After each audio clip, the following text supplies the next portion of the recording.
El día de mañana también se espera mucho frío, este fin de semana. Una de las opciones, si te quedas en tu casa, siempre es bueno sentarse y leer un libro. Desde siempre, en épocas donde, como en mi caso, teníamos hace años la obligatoriedad de uno mismo de sentarse a leer un libro, por ahí lo hemos dejado de hacer como lo hacíamos en ese momento, pero siempre está bueno ir a un libro, buscar lo que te siente, lo que te gusta, el género que te gusta. Y nos vamos a meter justamente en eso, en algo que tiene que ver con libros, y libros que tienen que ver mucho con la ciudad de La Plata, porque tiene que ver con rumores, tiene que ver con leyendas, tiene que ver con cuentos que han quedado en la historia de la ciudad, porque vamos a hablar con Nicolás Colombo, que ha escrito Misterios de La Plata 1, después escribió un segundo tomo de ese Misterios de La Plata, y también ha escrito sobre el barrio de Tolosa, Tolosa 150 años de historias y leyendas. Por lo tanto, tiene mucho que ver con los que habitamos esta región capital de la provincia de Buenos Aires. Nicolás, ¿cómo estás? José María Oficina es mi nombre. Hola, ¿qué tal? Buenas tardes, ¿todo bien por acá? Bueno, contanos un poco, desde cuándo te comenzaste a preocupar, a gustar, a averiguar y a plasmarlo en libros, justamente, todas esas historias desconocidas, muy desconocidas, escondidas de la ciudad de La Plata. Sí, bueno, yo empecé a investigar allá por el año 99, 2000, cuando estaba en el colegio, Ujú. pero creo que no fue hasta unos años después que me empezó a picar el bichito de la curiosidad por investigar por mi cuenta en bibliotecas, en archivos, y lo que hice en ese entonces fue abrir un blog en internet donde iba publicando historias que yo investigaba, y después de varios años la gente me decía, ¿por qué no hacer un libro, no? Porque estaba muy bueno lo que yo investigaba, lo que iba publicando en Ujú. las redes sociales y demás. Entonces, a fines de 2015 publiqué el primer libro de Misterios de la Ciudad de La Plata, que bueno, la idea era esa, de darle una visión un poco más misteriosa a la historia de la ciudad, a todo el patrimonio que tenemos acá, no tanto la cuestión de la ciudad planificada, de la ciudad creada desde cero, con todo el eje monumental, las diagonales y demás, sino contando historias que habían ocurrido acá, que a mí me llamaban la atención y que eran también parte de la historia y muy curiosas, pero no tan difundidas. O sea, Así que bueno, así fue como comenzaste arrancó. cuando ibas al colegio, al secundario, siendo muy joven. Este, ¿Y por dónde empezaste? Y empecé buscando la historia en general, no Ujú. yendo a las librerías a ver qué libros había, pero bueno, hay muy pocos libros dando vueltas sobre la historia de Planta, entonces terminé yendo a las bibliotecas donde hay salas especializadas sobre estos temas, Mm. y ahí fue cuando me aboqué un poco más a la historia. Lo que más me llamó la atención era todo esto de los mitos urbanos, ¿no? Que La Plata, pese a su edad, que no es una ciudad tan vieja como Buenos Aires, por ejemplo, tiene Sí. muchísimas historias y eso es lo que más me llamaba la atención y lo que me pareció que estaba bueno investigar, ¿no? Porque por ahí hay muchas cosas que se dicen, pero es difícil de comprobarlas o corren de boca en boca, entonces los mitos van transformándose con el paso del tiempo. Y bueno, en eso fue más que nada lo que me dediqué a investigar. Y a partir de que comenzaste a investigar, ¿no? Tal vez en ese momento sin pensar todavía en la posibilidad de plasmarlo en algún libro, ¿qué fue lo que te fue atrapando más, ¿no? El boca en boca, las cosas que estaban escritas, las cosas que tal vez pudiste hablar por alguno de los temas con familiares de gente que te pudieron llevar o vecinos de algún barrio. ¿Qué fue lo que más te fue gustando hacer en ese trabajo de campo que hiciste para después plasmarlo en un libro?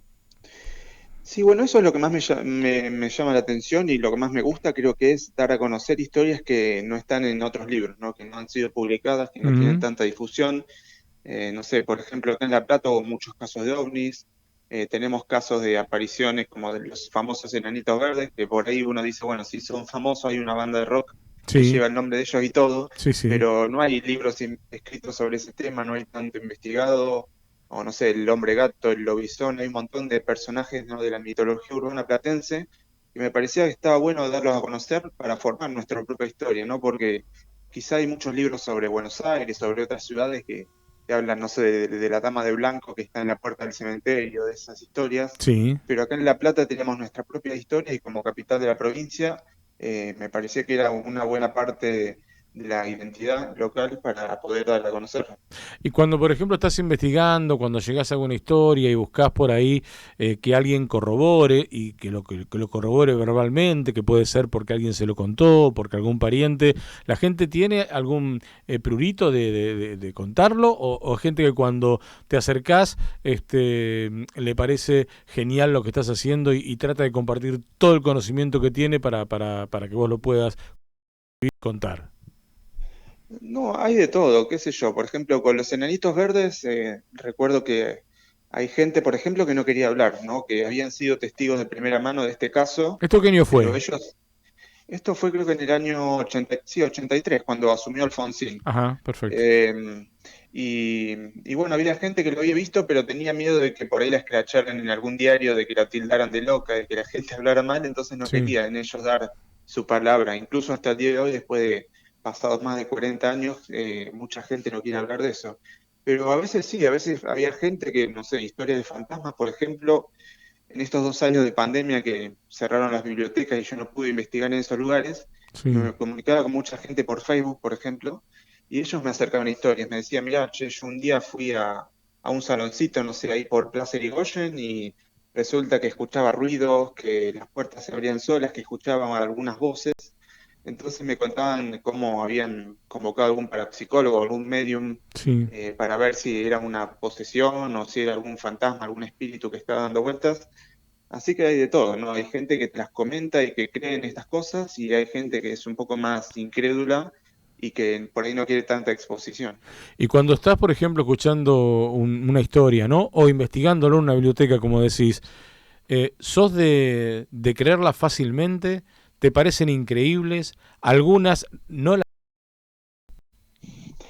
No, yo en realidad soy bastante escéptico con estas cosas, ¿viste? Ujú. Porque a veces, por ejemplo, investigás en un diario y lo que trato de hacer es buscar todos los diarios de la época para contrastar la noticia, Claro. pero pasa, por ejemplo, que en la misma época un diario sacaba todos los días la noticia y otro diario ni siquiera lo mencionaba, entonces ahí ya te da una cosa de sospecha. Ujú. Y a veces hablando con otros investigadores me cuentan, no, mirá, me dicen, no, en realidad esta historia la publicó un diario porque, no sé, lo había intervenido el gobierno peronista y entonces querían hacer propaganda de tal cosa, o este diario en realidad quería vender más ejemplares, entonces se le ocurrió inventar, no sé, que había un fantasma al lado de tal arroyo en La Plata. Así que pasan esas cosas también, o incluso ahora que la gente busca todo por internet, por ahí algún gracioso dice, bueno, vamos a inventar un mito urbano de que, no sé, en este barrio hay unos fantasmas que se aparecen cuando suenan las campanas de una iglesia, ¿no? Y lo publican y lo hacen y la gente lo empieza a difundir. Y bueno, así es como se crean los mitos, ¿no? Sale de alguna historia que fue real, pero capaz no ocurrió en La Plata, capaz ocurrió en otro lado y la gente la, digamos, la extrapola a este lugar. Y eso ya me ha pasado, por eso está bueno corroborar con distintas fuentes, hablar con la gente y Ujú. tratar de tener entrevistas para ver si son ciertas estas historias o no. Estamos en comunicación con Nicolás Colombo. Nicolás Colombo es justamente, ha escrito dos libros que tienen que ver con misterios de la ciudad de La Plata y también ha escrito Tolosa 150 años de historias y leyendas. Y justamente iba a esto. ¿Por qué te fuiste al barrio de Tolosa a investigar solamente el barrio de Tolosa? ¿Por algo en especial o porque era muy rico justamente por todas las historias que fuiste investigando?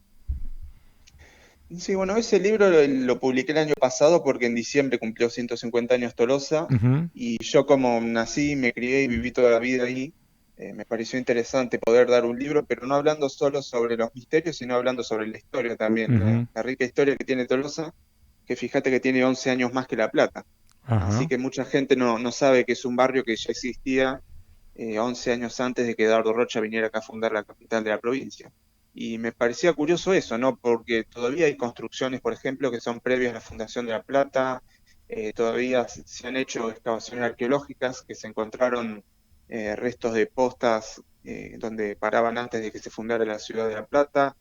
Incluso, fíjate, la primera historia que me puse a investigar hace varios años cuando estaba armando ese libro fue la existencia de un cementerio que estaba en lo que hoy es el barrio El Churrasco, en Tolosa, más o menos Ujú. por 119, 524, 525 por ahí. Y bueno, lo que hice fue ir y hablar con los vecinos, ¿no? Toqué timbre en unas 40, 50 casas, no sé, y todos los vecinos me acercaban alguna historia de la existencia del cementerio, de lo que habían encontrado. de cómo se enteraron ellos que habían construido su casa arriba de un lugar donde había gente enterrada, y me pareció muy interesante. En la ciudad de La Plata, desde yo que no soy oriundo de la ciudad de La Plata y que vine en el año 88, creo que vine a la ciudad, al poco tiempo que uno llega le empiezan a hablar que es una ciudad que fue creada por masones y sobre la masonería. ¿Tenemos también sobre eso los libros? Sí, sí, en el primer libro hice todo un capítulo hablando de la masonería platense, hablando de las primeras logias, de dónde estaban sus templos, de cuál es la simbología, y me pareció interesante también porque mucha gente no sabe la influencia que tuvo la masonería en la fundación de La Plata, sobre todo en los primeros años de la construcción, y quizá muchos están esperando, no sé, algo como el Código Da Vinci, de Sí, seguir algunas pistas secretas para encontrar un tesoro sí, o sí. alguna revelación, pero en realidad los masones dejaban pistas más bien ocultas para que ellos los pudieran identificar, ¿no? Ujú. Y no, por ahí no tanto mirando en los monumentos o en los edificios, sino más bien en el diseño que tiene la ciudad, en cómo se ha construido con estas diagonales, con las plazas cada 6 cuadras. Bueno, viene un poco por ahí la cosa, ¿no? De saber interpretar toda esta simbología que a ellos les deja un significado, ¿no? Les deja un aprendizaje cada uno de los símbolos. Así que es en parte eso todo lo que uno va viendo en la ciudad, que también se ve mucho si uno va al cementerio, por ejemplo. En el cementerio de La Plata se hacen visitas, de hecho, específicas sobre el tema de la masonería. ¿Estás trabajando en algún nuevo libro, en algún tipo de investigación? ¿Seguís recopilando historias? Sí, sí, yo siempre sigo investigando tanto sobre cosas que ya he publicado como otras nuevas. Ujú. Estuve estos 2 años de pandemia investigando mucho con la gente, como te decía, por redes sociales que me iban contando historias. Así que por ahí ahora estoy tratando de buscar información sobre eso que me acercó la gente.